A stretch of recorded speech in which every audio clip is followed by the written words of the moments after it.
안녕하십니까, 박사입니다.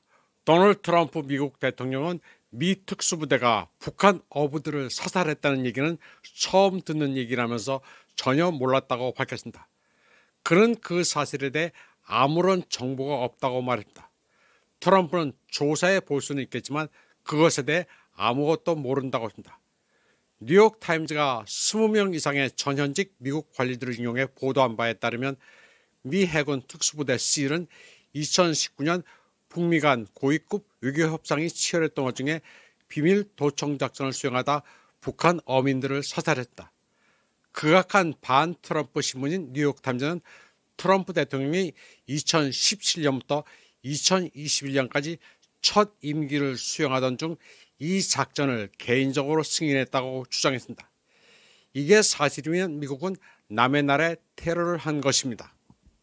뉴욕타임즈는 2019년 미 해군 특수부대 C이 김정은의 통신을 도청하는 장비를 설치하기 위해 북한 해안에 상륙했지만 실패로 돌아갔다고 주장했습니다.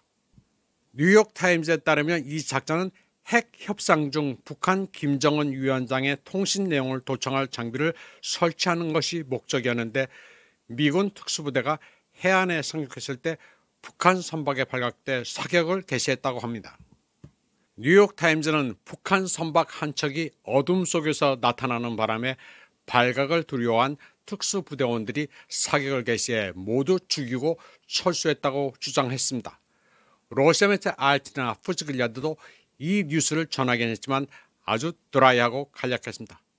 RT 기사의 경우 뉴욕타임즈 주장보다는 트럼프의 반응 소개로 시작했습니다. 뉴욕타임즈 주장은 뒤에 배치했습니다. 일단 말 같지도 않은 소리로 보는 것 같습니다. 러시아는 뉴욕타임즈 보도를 거의 믿지 않습니다. 뉴욕타임즈는 늘 익명의 다수 소식통을 이용해 기사를 써대는데 내용은 아주 자세합니다. 한국에서는 배웠다는 사람들이 뉴욕타임즈를 신주단지처럼 여기는데 사실은 극좌파 찌라시입니다. 미국 매체 주장은 늘 끝까지 따져봐야 하고 사실 검증이 필요합니다. 지금 이런 기사가 왜 갑자기 툭 튀어나오는지 이유도 생각해 볼 필요가 있습니다. 앞서 트럼프는 김정은과 사이가 좋다, 만나보고 싶다는 말을 한 적이 있습니다. 다음 소식입니다.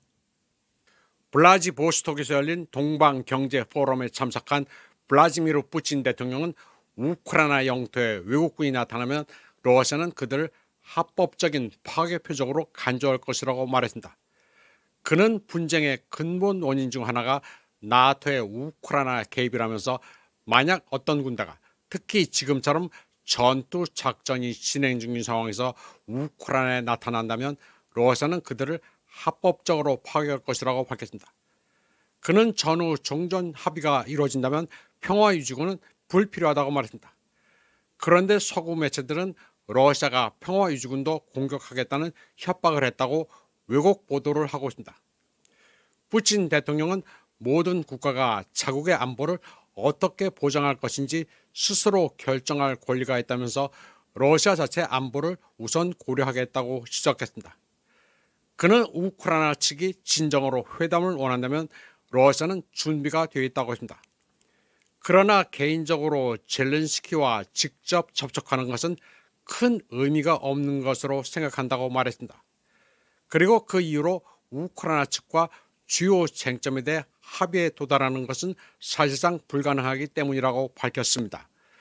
물론 가능성은 낮지만 정치적 의지가 있다고 하더라도 법적, 기술적 어려움도 있다고 말했습니다.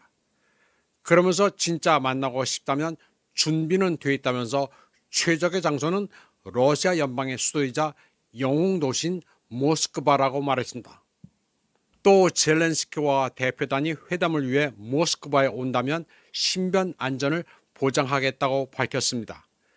아울러 우크라이나 헌법에 따르면 영토와 관련된 모든 합의는 국민투표에서 승인돼야 하며 이를 위해서는 비상사태를 해제해야 한다고도 말했다.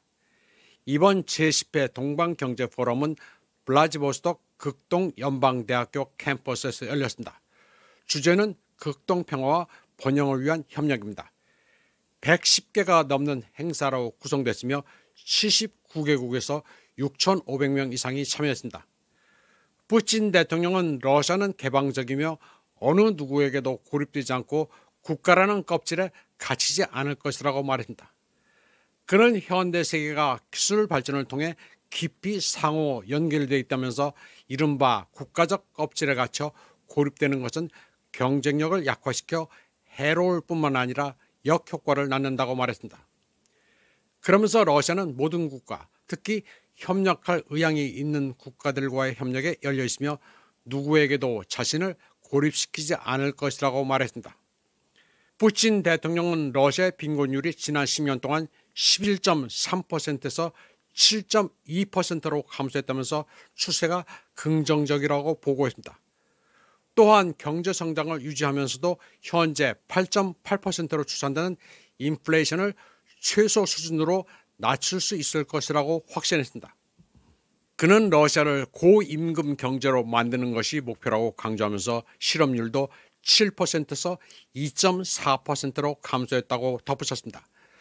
푸틴 대통령은 2022년 우크라이나 분쟁 이후 수많은 서방 기업이 러시아에서 철수했지만 대러 제재가 해제돼 다시 복귀하기를 간절히 기다리고 있다고 말했습니다.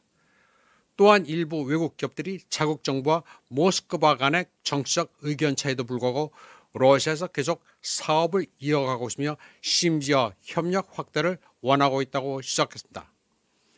그는 러시아가 협력에 열려 있다면서 누군가를 외면하거나 밀어낸 적이 없다고 말했다. 그는 미국 기업들이 러시아와 함께 북극 지역에서 경제 협력을 할 의향이 있으며 모스크바도 이러한 전망에 열려 있지만 프로젝트를 시작하려면 정치적 의지가 필요하다고 말했습니다. 또 러시아의 가스 추출과 액화 기술이 미국보다 효율적이라고 말했습니다. 그는 모스크바와 워싱턴, 베이징이 북극 지역에서 3자 협력을 할 가능성도 있으며 석유 가스 부문 협력이 상호 이익이 될 것이라고 덧붙였습니다. 푸틴 대통령은 워싱턴이 허용한다면 미국 기업이 합작 프로젝트를 통해 이익을 얻을 수 있다고 말했습니다. 그는 러시아 국장을 언급하면서 러시아 국가 상징인 쌍두 독수리는 양쪽을 다 보고 있으며 등을 돌린 적이 없다고 했습니다. 푸틴 대통령은 극동 지역 개발에 의욕을 보였습니다. 주택 건설 수준이 낮은 극동 지역 도시에 2% 금리의 우대 주택담보대출을 허용하는 방안을 정부에 검토해 줄 것을 요청했습니다. 푸틴 대통령은 이제 20에서 24세 젊은이들이 극동 지역으로 유입되고 있다고 언급했습니다. 젊은이들이 전국 각지에서 극동으로 유학이나 고소득 취업 기회를 찾아 유입되고 있다고 말했습니다. 또 극동 지역 가정의 둘째와 셋째 자녀 출산율은 다른 지역보다 25% 높다면서 푸틴 대통령은 이 지역의 모든 가정에 100만 루블 규모의 대가족 지원을 제안했습니다. 그는 극동에서 무인 항공기 산업을 발전시키자고 역설했습니다. 인구 밀도가 낮기 때문에 하늘에 걸리적거리는 게 없어 무인 항공기가 다른 지역보다 훨씬 안전하다는 것입니다. 그리고 농업, 물류, 산불 진화 등의 드론을 활용할 수 있다고 말했습니다. 푸틴 대통령은 현재는 사할린 지역에서만 드론이 자유롭게 운용되고 있는데 극동 지역의 일상생활에 자리 잡아야 한다고 강조했습니다. 그는 또 어떤 주제를 깊이 이해하고 싶다면 인터넷을 두들길 게 아니라 전문가의 의견을 들어야 한다고 했습니다. 그리고 의사결정 과정에 AI가 활용될 수는 있으나 궁극적으로 결정은 책임을 져야 하는 특정인이 내려야 한다고 말했습니다. AI는 도구일 뿐이고 일을 해야 하는 것은 사람이라고 강조했습니다. 그는 또 SCO 정상회담에서 인도, 중국, 러시아가 각기 코끼리, 용, 곰으로 묘사됐는데 사회자가 곰은 어떤 위치에 있느냐고 묻자 곰은 러시아의 상징이라고 말했습니다. 그러면서 우리는 지금 극중에 있는데 세계에서 가장 큰 호랑이, 우수리 러시아 호랑이를 가지고 있다고 말했습니다. 이번 방송은 여기까지 하겠습니다. 시청해주신 여러분 감사합니다.